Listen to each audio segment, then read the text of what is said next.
Hi යාළුවනේ කාලයකට පස්සේ අපි ලොන් වීඩියෝ එකක් අරන් අද ඔයාලා ළඟට එන්නේ.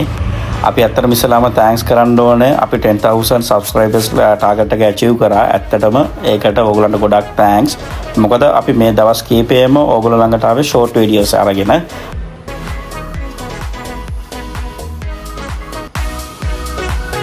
අපි ලංකාවට ආවට පස්සේ අපි හිතුවා අපි ලොන් වීඩියෝ එකක් කරොත් හොඳයි කියලා. ඒක මොකද අපේ මෙමරිස් වලටත් තියාගන්න පුළුවන්.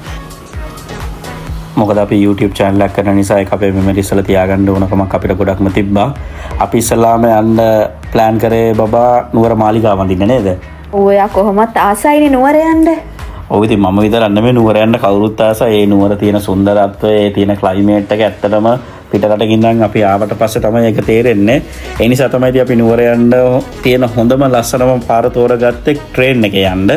අපි ට්‍රේන් එක බුක් කරා කොටුවේ ඉඳන් නුවර ට්‍රේන් එක බුක් කරා 10:35ට තියෙන ට්‍රේන් එක. ඒකේ අපි බුක් කරේ ෆස්ට් ක්ලාස් ටිකට්.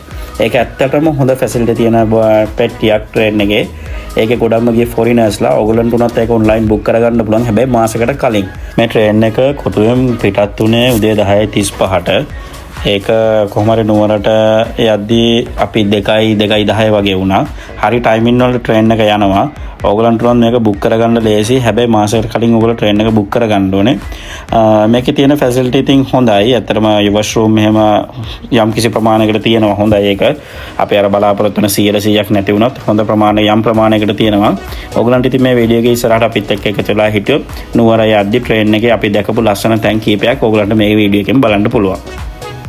කොළඹ නුවර මාර්ගය හඳුන්වන්නේ උඩරට ප්‍රධාන දුම්රිය මාර්ගය කියලා. මේක යද්දී අපිට හන්දි කීපයක් හම්බ වෙනවා. පළමුවනේ හන්දිය හම්බ වෙන්නේ අපිට රාගම හන්දියෙන් ට්‍රේන් එක හැරෙනවා පුත්තලම මේගමුව පැත්තට. ඊට පස්සේ අපිට හම්බ වෙන හන්දිය තමයි පොල්ගහවෙල හන්දිය. පොල්ගහවෙල හන්දියෙන් කෙලින්ම ගියාම නුවර පැත්තට යන එකයි. හැරුණාම අනුරාධපුර මඩගලපුව පැත්තට යන ලයින් එක හම්බ වෙනවා. අපට උඩරට දුම්රිය මාර්ගය හම්බ වෙන තුන්වන මංසන්දිය තමයි පේරාදෙණිය හන්දිය. පේරාදෙණිය හන්දියෙන් නුවර පැත්තට යන ලයින් එකයි ගම්පොළ බදුල්ල පැත්තට යන ලයින් එකයි ලයින් දෙකක් තියෙනවා. dan lakukan maukan yang ada bagi kita namun sampai bulan lakukan aktiviti ini kita yang kita balan dulu tapi dengan pasukan now di dalam pasukan nak jadi ini kita bicara bila අපි වල පිස්සරාට දුන්නේ පොල්ගහවෙලින් පස්සේ අපිට හම් වෙන්නේ ප්‍රධානම දුම්රිය ස්ථානය වෙන්නේ රබුක්කන. ඇත්තටම රබුක්කන ඉඳන් කඩු ගන්නවට යනකම් තමයි නුවර උඩරට දුම්රිය මාර්ගයේ අපිට ලස්සනම තැන් ටික බලන්න පුළුවන්කම තියෙන්නේ. රබුක්කන පහ වුණාට පස්සේ තමයි අපිට දෙකින් වැඩි බින්ගවල් කීපයක් හම්බුනේ. ඇත්තටම බින්ගවල් මැද්දෙන් යද්දී අපි පොඩි කාලේ හූ තියලා කෑ ගහපු ඒ ෆීල් එක මමත් එතන ඉඳන්ම ගත්තා.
මේ ඇත්තටම අපි ගිහිල්ලා බලන්න ඕන දර්ශන. මොකද අපි කොච්චර වීඩියෝස් වලින් බැලුවත් ඇහැට පෙනෙන තරම් ලස්සනක් නැහැ. කඩු ගන්නව කන්ද උඩදී අපිට අර පල්ලෙහා නුවර පාර එතනින් ඒ වංගු ටික ඔක්කොම හරියටම බැලුවොත් ට්‍රේන් එක ස්ලෝ කරොත් අපිට බලන්න පුළුවන් අවස්ථාව තියෙනවා. හැබැයි ඒක අපි වීඩියෝ කරන්න ඇති තමයි ඒකේ තියෙන භයංකාර බව දැනෙන්නේ දකින්න හෙලත් එක්ක. ඇත්තටම එන ලස්සන දර්ශනයක් මේක. ඇවිල්ලා බලන්න කියන එක තමයි අපිට කියන්න තියෙන්නේ. අපි එක්ස්පීරියන්ස් එක හොඳටම අත්විඳා.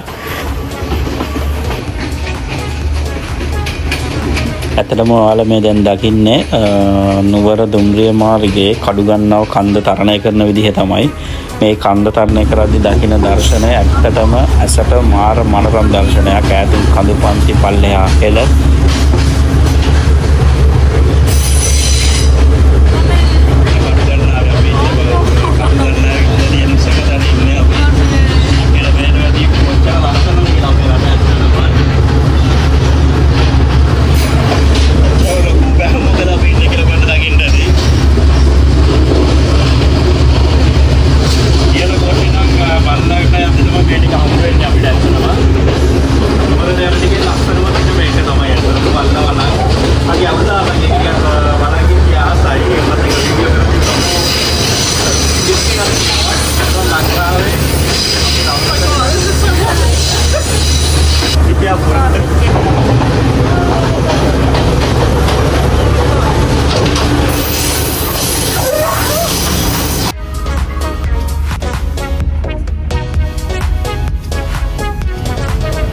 මේකේ ලස්සන තියෙන්නේ අපි මෙච්චර කන්දක් නැගලා කඩුගන්නාව දුම්රිය ස්ථානයට ළඟා වෙද්දී අපි සමතලා බිමකට ලං වෙනවා.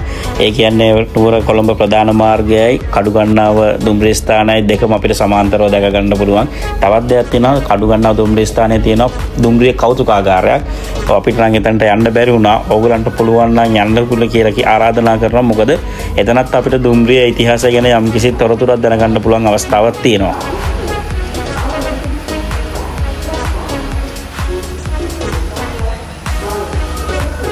සුන්දර ගමනක නිමාව ලං කරමින් අපි අන්තිමේදී මහනුවර දුම්රිය ස්ථානයට ළඟා වුණා. ඇත්තටම පැය 3:00මාරක ගමනකින් පස්සේ තමයි අපි මහනුවර දුම්රිය ස්ථානයට ළඟා වුණේ. නුවර එනවා නම් දුම්රියේ තමයි එන්න ලේසිම මාර්ගය. මොකද කිසිම එකට මහන්සියක් හේතුවක් දැනෙන්නේ නැහැ.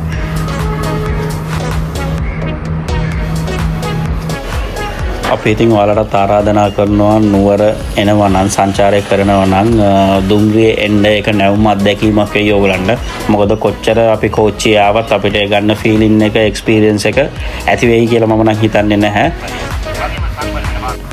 අපිට ආසාවක් තිබ්බ පොඩ්ඩක් නුවර පාරවල් දිගේ ඇවිදලා බලන්න. මොකද මේ වීඩියෝ වල ලස්සන සුන්දර දේවල් ගොඩක් කීපයක්ම තියෙනවා. අපි වැවරවුමට එලකම් පයින් ඇවිදගෙනම ගියා. අපිට එතනදී ඇත්තටම ලස්සන ගොඩක් දේවල්. මොකද නුවර මිනිස්සුන්ගේ තියෙන ප්‍රියමනාපකම, ඒ ෆ්‍රෙන්ඩ්ෂිප් එක, ෆ්‍රෙන්ඩ්ලි ගතිය ඇත්තටම අපිට අත්විඳින්න හම්බ වුණා.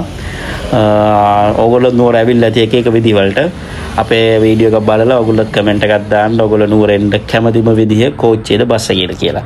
එහෙනම් ඔයගොල්ලෝ හැමෝටම ස්තුතියි අපිත් එක්ක එකතු වෙලා හිටියට. හැමෝටම ජය වේවා.